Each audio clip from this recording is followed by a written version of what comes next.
Roberto Pombo y estas son mis preguntas. Un programa de Prisa Media hecho posible por CAFAM, inspirando sonrisas. La tasa de natalidad en el mundo tiende a bajar. Las nuevas generaciones parecen no querer tener hijos y por otra parte cada vez es más normal que las mascotas ocupen un lugar muy importante entre los hogares. La forma de entender el concepto de familia ha cambiado con el tiempo. ¿Hay alguna relación entre estos dos fenómenos? ¿Son las mascotas el reemplazo para los hijos entre las nuevas generaciones? ¿Pueden los animales de compañía ser familia? Para este capítulo hablamos con Camilo Herrera, presidente de Radar Consumer Knowledge Groupex, con la senadora Andrea Padilla, con Miriam Acero, profesora de la Facultad de Medicina Veterinaria y de Zootecnia de la Universidad Nacional de Colombia. También hablamos con Mauricio Sánchez, profesor e investigador del Departamento de Bioética de la Universidad del Bosque. Soy Roberto Pombo. Bienvenidos a mis preguntas. Fueron encontrados los menores de edad que se habían perdido hace 40 días entre el departamento. Cuando se anunció que los 4 niños indígenas fueron encontrados después de 40 días, sentí verdadera emoción. Yo, que no soy precisamente un hombre de milagros, lo sentí como si lo fuera. Primero, por las condiciones en las que aparecieron, pero segundo, porque por primera vez en muchos años vi un país feliz y, digamos, unido por el mismo hecho. No importó el partido político o el equipo de fútbol del que uno fuera hincha, todos leímos, escuchamos y vimos las narraciones sobre cómo estos niños sobrevivieron a la densidad y complejidad de la selva por más de un mes, o de cómo el Ejército Nacional usó grabaciones de su abuela llamándolos en lengua indígena, o del apoyo de las comunidades con su conocimiento del territorio que fue vital para hallarlos con vida. O de Wilson, el perro rescatista del ejército que ayudó a los soldados a encontrar a los niños. 4 niños fueron hallados por los comandos que los buscaron por 40 días. 4 niños que estaban perdidos hace 40 días en la selva. Por unas horas la felicidad fue plena. Todos, incluido Wilson, estaban a salvo. Pero pasaba el tiempo, pasaban las imágenes, se conocían voces de los familiares y del perro no se decía nada. No había imagen, no figuraba en los hechos que inundaban las noticias. Después de todo esto, Wilson no apareció y sigue perdido en la selva. La conmoción fue total. Las redes sociales durante días gastaron numerales como numeral Wilson héroe nacional, numeral vuelve a casa Wilson o numeral vamos por Wilson. Las marcas de comida animal expresaron su tristeza en redes. Los espontáneos no han parado de hacer caricaturas o ilustraciones en honor al can. Y por supuesto, no se han escatimado recursos para encontrarlo. 2 esfuerzos con malos resultados que me llamaron la atención. Le llevaron a la selva su comida favorita y hasta perras en celo para traerlo. El país entero se conectó con el drama de un animal.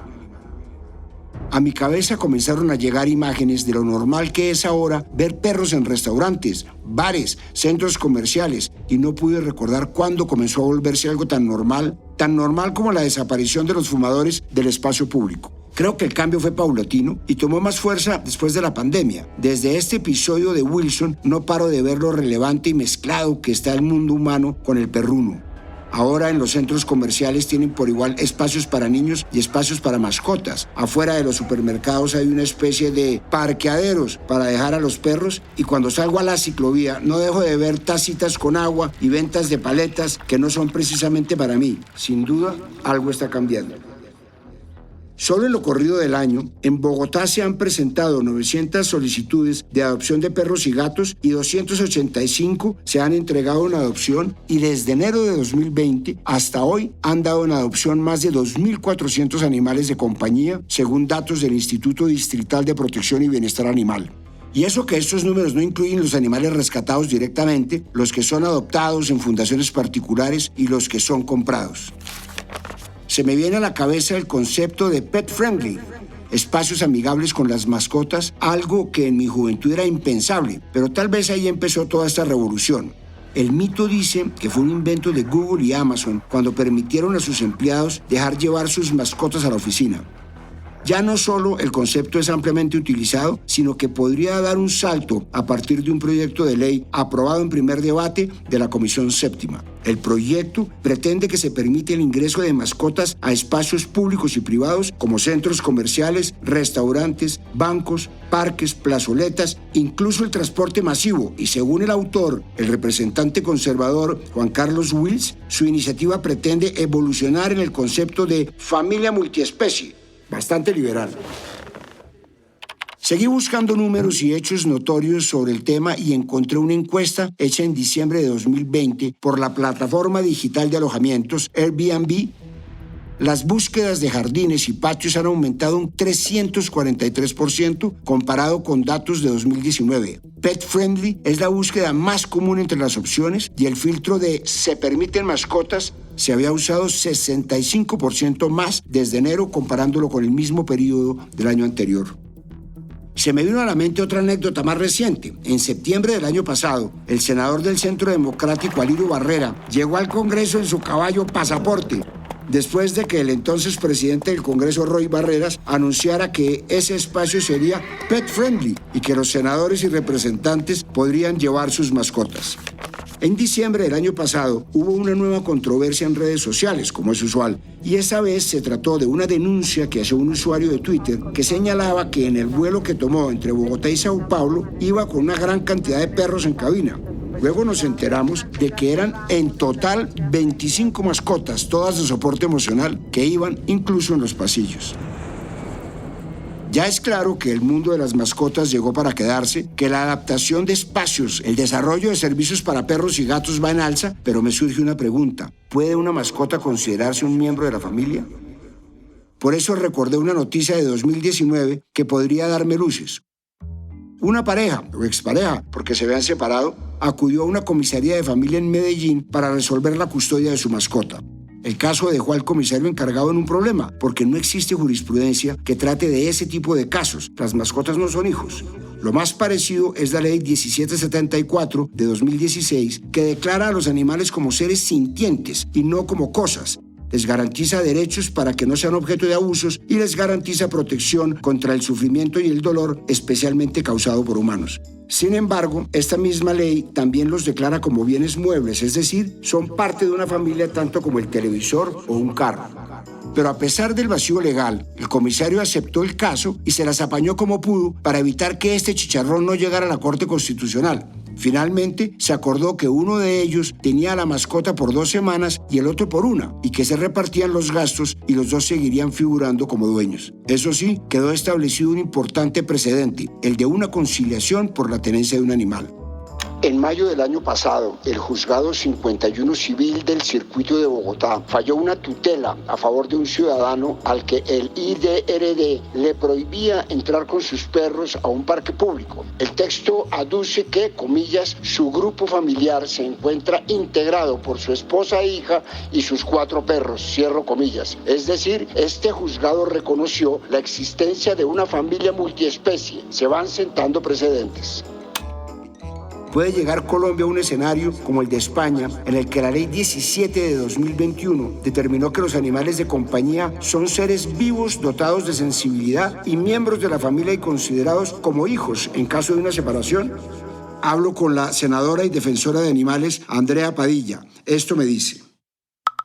Es indiscutible que los animales de compañía hoy hacen parte de los hogares colombianos y son sujetos de una consideración moral especial, radicalmente distinta de la mirada cosificadora que lamentablemente aún afecta a los miles de animales domésticos explotados en diferentes industrias. Sin embargo, aún estamos lejos de garantizarles a estos animales vidas dignas, mucho más de reconocerles derechos en el sentido técnico del término. Los vemos en las calles por millones, no hay centros de bienestar animal para animales abandonados, no hay servicios de salud gratuitos o a bajo costo, son víctimas de innumerables violencias, incluida su comercialización, y la ley que debería sancionar a quienes los maltratan es poco garantista, de modo que no solo estamos lejos de reconocerles derechos, tal vez por el miedo a que ese reconocimiento, que sería justo y necesario, de unos derechos básicos abra la puerta a discusiones éticas de fondo sobre los derechos de los animales de otras especies, pero también estamos lejos aún de que haya Estado para esos animales, pese a que felizmente empiezan a ser vistos vemos de otro modo, como seres que sienten, sufren y con los que construimos vínculos del más genuino amor.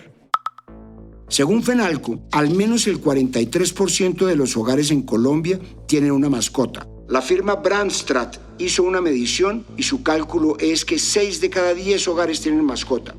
Y de acuerdo a la firma Euromonitor, se estimó que el valor de la industria de productos y servicios para mascotas es cercana a los 4,9 billones en 2021 y que para el 2026 será de unos 6,1 billones. Los hoteles no se han quedado atrás con esta nueva tendencia. Cadenas hoteleras en Colombia como NH Group, Mercure o Novotel han abierto o ampliado la opción de que las mascotas también sean bienvenidas como huéspedes en sus habitaciones y espacios.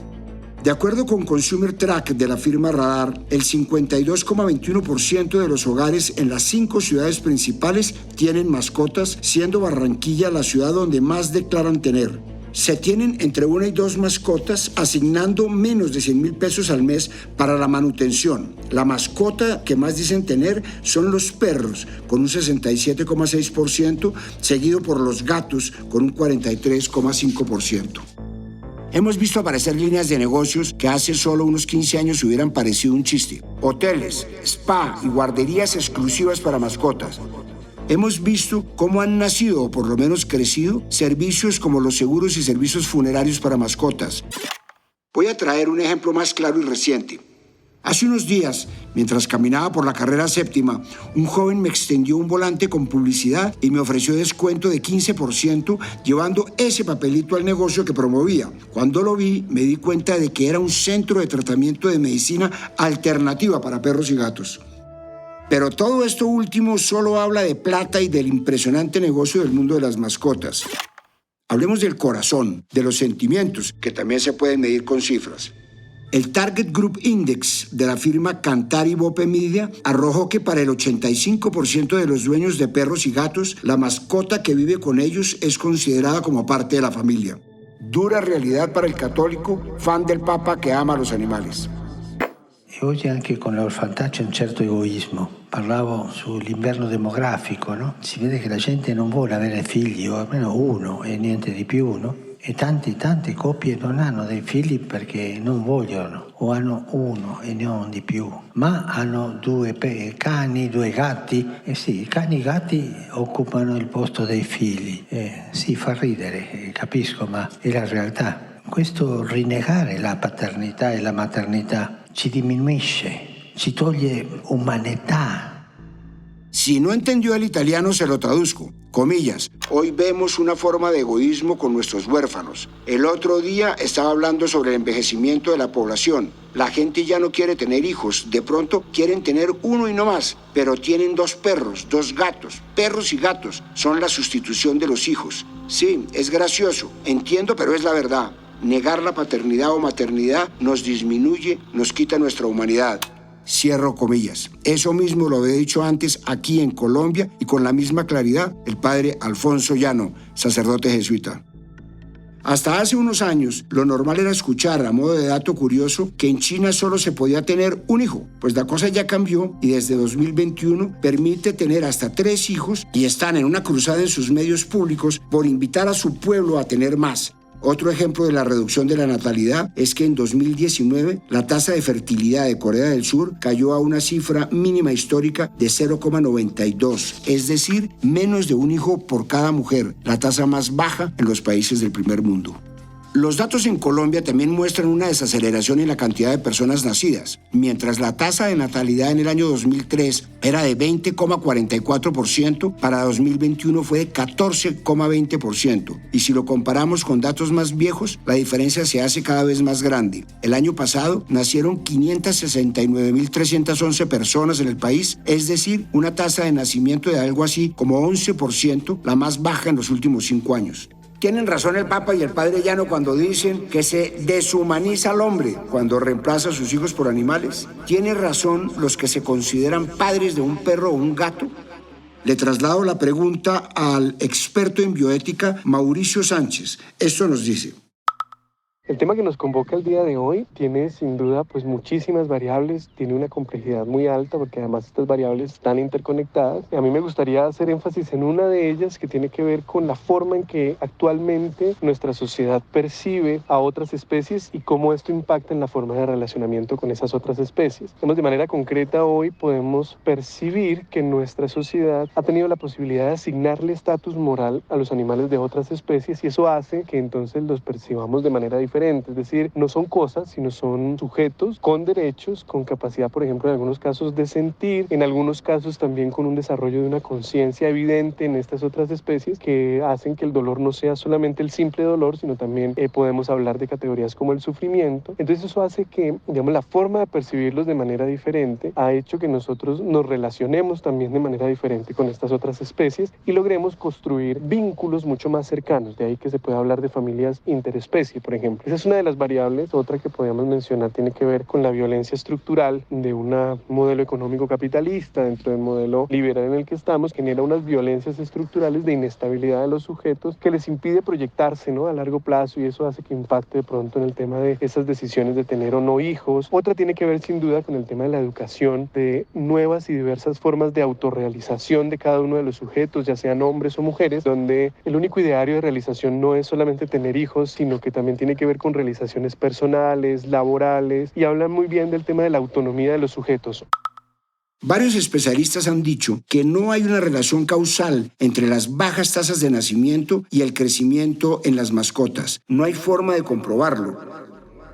Como lo indica el estudio, el efecto de interacción del apego a las mascotas y el estatus socioeconómico subjetivo sobre la intención de fertilidad, hecho por el Laboratorio Clave de Psicología Experimental Aplicada de Beijing. Abro comillas, un número creciente de jóvenes tiende a considerar a sus mascotas como sus hijos sustitutos. Sin embargo, la investigación que examina la relación entre el apego a las mascotas y la intención de fertilidad sigue siendo escasa. Cierro comillas, aseguran los autores de ese estudio. Creo que la cuestión de que haya más mascotas y menos hijos es de esas que son multifactoriales. Si por un lado hay una crisis de fertilidad, parece que las nuevas generaciones, millennials y Gen Z, tienen cada vez menos sexo.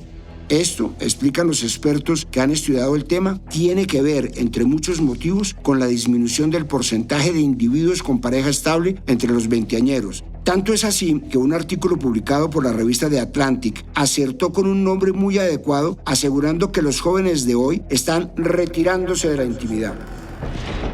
Según datos de Profamilia, entre 2021 y 2022, en Colombia se registró un aumento del 18% en los procedimientos por vasectomías y entre 2019 y 2021 se ha incrementado del 42,1% al 47,5% la proporción de atención y acceso a la ligadura. Algo nos dice esto sobre lo que quieren las nuevas generaciones para su vida. Otro argumento usado por expertos es el del nivel de educación de las mujeres, que entre más alto es, menor es su fertilidad. Según el estudio, la educación femenina y su impacto en la fecundidad de la Universidad Coreana de Ayu, comillas, la correlación negativa entre la educación de las mujeres y la fecundidad se observa fuertemente en todas las regiones y tiempo. Cierro comillas. Sin embargo, añade, y abro comillas de nuevo, su interpretación no está clara, cierro comillas. Otro de los hallazgos de este estudio es que, comillas, las mujeres educadas son más capaces físicamente de dar a luz que mujeres sin educación, pero quieren menos hijos y controlan mejor la natalidad, cierro comillas. Y como siempre, el dinero es un factor importante para que la natalidad baje.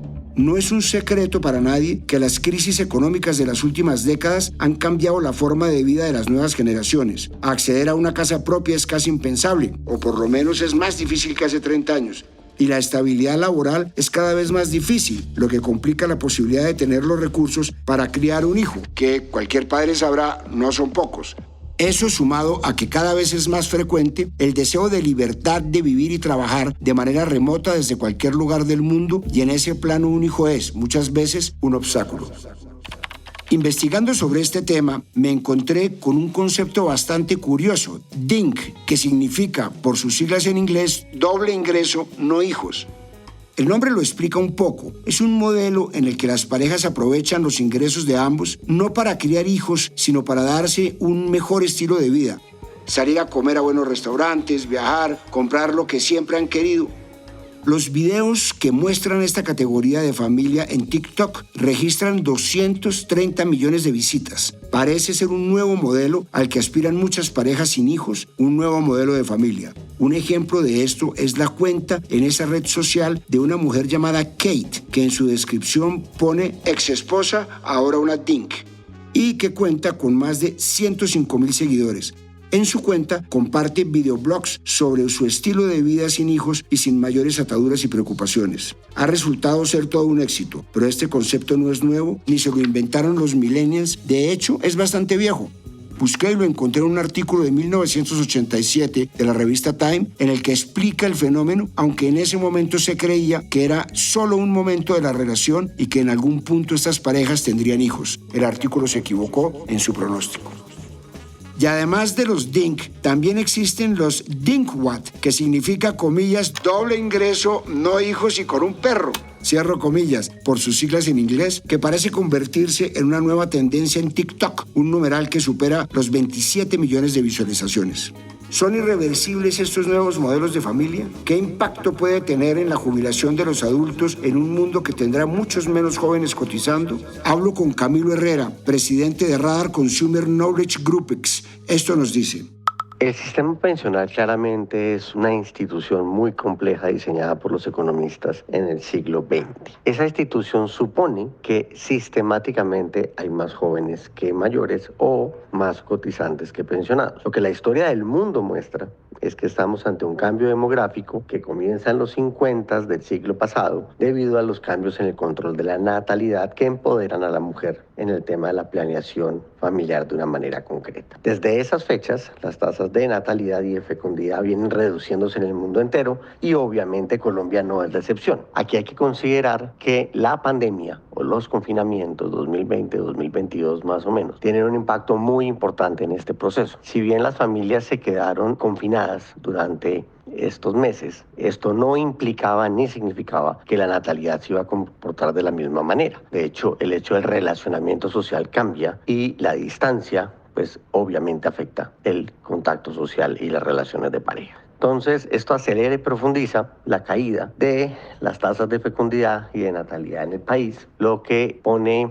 en revisión las proyecciones poblacionales que tiene Colombia para los próximos años, llevando a más o menos el 2050 como el punto máximo de crecimiento poblacional, y desde ahí Colombia comienza a tener una caída en su población. Desde ese momento vendrán una cantidad de cambios económicos muy importantes, inicialmente matemática y estadísticamente llamativos, como el aumento de los ingresos y el gasto per cápita, pero esto más explicado por las caídas poblacionales que por un aumento real de la capacidad de compra del mercado.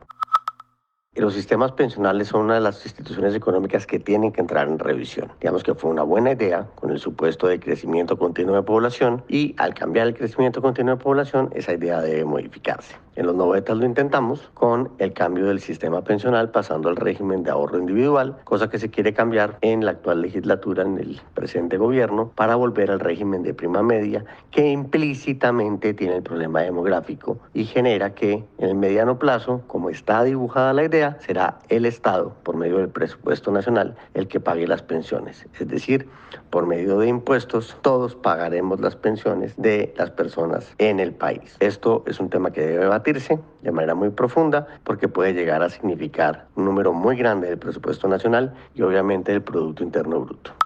Por otra parte, recientemente un gran número de mascotas, como perros y gatos, han recibido una enorme responsabilidad: ser animales de soporte emocional. De manera empírica, hemos conocido las ventajas de tener una mascota. La alegría que nos traen es mucha. También conocemos su rol como ayuda para personas invidentes y con otro tipo de discapacidades. Ahora también cumplen un rol muy importante como animales de compañía necesarios para la salud mental de sus dueños en casos en los que sufren ansiedad, depresión, autismo, estrés postraumático y otros. Eso sí, se requiere una certificación de un profesional de la salud. Pero ¿alcanzan esos sentimientos para que los consideremos familia? Para intentar responder esta pregunta, pienso, por ejemplo, en un par de palabras que he escuchado mucho, más bien recientemente: perrijos y gatijos. También recuerdo conversaciones con amigos y amigas, personas conocidas que se refieren a sus mascotas con nombre propio. Comillas, me tengo que ir porque Virgilio se quedó solo. Tengo que pasar a recoger a Antonia a la guardería. Y me da la sensación de que efectivamente parece que los perros y los gatos están siendo vistos como hijos por una buena parte de las nuevas generaciones. La línea que separa a los perros y gatos de los hijos cada vez está siendo más difusa. Quizás esto se ha dado porque la relación con los animales es más fácil y con una gratificación instantánea. Los perros y gatos siempre lo van a necesitar a uno, no cuestionan nuestras actitudes y siempre reciben el cariño sin preguntar. Los humanos, por otra parte, crecemos, cambiamos, pasamos por la adolescencia, en la que es natural rebelarnos contra nuestros padres y la relación puede ponerse difícil. Los humanos somos complejos. El concepto de familia ha cambiado. Ya no es lo mismo que vimos en películas del siglo pasado, en las que el papá, un hombre, proveía para su esposa, una mujer y sus múltiples hijos e hijas. Esto puede verse incluso en la oferta de viviendas. Ya no se hacen casas de 3 habitaciones para que quepa una familia amplia. Ahora, a duras penas, hay apartamentos de 2 habitaciones, pensando precisamente en el nuevo modelo de familia nuclear. Una pareja y un hijo o una mascota. Para la doctora Miriam Acero Aguilar, profesora de la Facultad de Medicina Veterinaria y de Zootecnia de la Universidad Nacional de Colombia y autora del libro La familia multiespecie, perros y gatos compañeros, abro comillas, el concepto tradicional de la familia humana ha cambiado. Ahora, además de las familias conyugales, hay muchas otras formas de unión que también son categorizadas como familia. Teniendo en cuenta que también se establecen vínculos afectivos con otras especies, se viene reconociendo a los animales de compañía como parte de la denominada familia multiespecie. Cierro comillas. Busco a la doctora Acero para preguntarle por qué las nuevas configuraciones familiares buscan incluir a sus mascotas. Esto me dice. Entre las razones para que perros y gatos cada vez sean más populares en las familias está la valoración que las personas hacen de la compañía de otras especies, no solamente de humanos, el dar y el recibir afecto, también papel que se le da a los animales como educadores de los hijos, como responsabilidad, como el despertar la ternura. Son muchas razones, la tendencia a no tener hijos también tiene que ver con esto. Y por otro lado, el papel del mercado de bienes y servicios para mascotas que de alguna manera influye sobre las familias, mostrando que el tener animales de compañía son una ventaja para las familias, pero detrás también hay pues toda la venta que se hace de muchos productos en este tipo de industria. Son razones entonces de orden sociológico, psicológico también, de mercado y las nuevas tendencias en las constituciones de las familias que han cambiado estas configuraciones como familias monoparentales, unipersonales, bueno, todas las derivaciones que a nivel social y cultural se tiene de la familia, en lo que se podría llamar entonces la aceptación de la familia multiespecie. Creo que cada cual decide a quién incluye en su familia, especialmente porque es un concepto que no es estático y que ha ido cambiando con los siglos y más velozmente en las últimas décadas. Pienso además que las mascotas y los hijos en un hogar jamás serán excluyentes, todo lo contrario, son muy buena combinación. Y sobre el descenso de la natalidad, jugando a la sobresimplificación, no descarto que detrás exista una pérdida de la esperanza en la humanidad. Ya hemos dado muestras suficientes de que reproducirnos más tampoco garantizará nuestra supervivencia. Por ahora, quedo a la espera de que aparezca Wilson, a ver si por primera vez en meses vivamos una felicidad completa. Soy Roberto Pombo y este fue el capítulo número 41 de Mis Preguntas. Nos vemos en un próximo capítulo. A partir de este momento, este capítulo de Mis Preguntas queda disponible en todas las plataformas de podcast.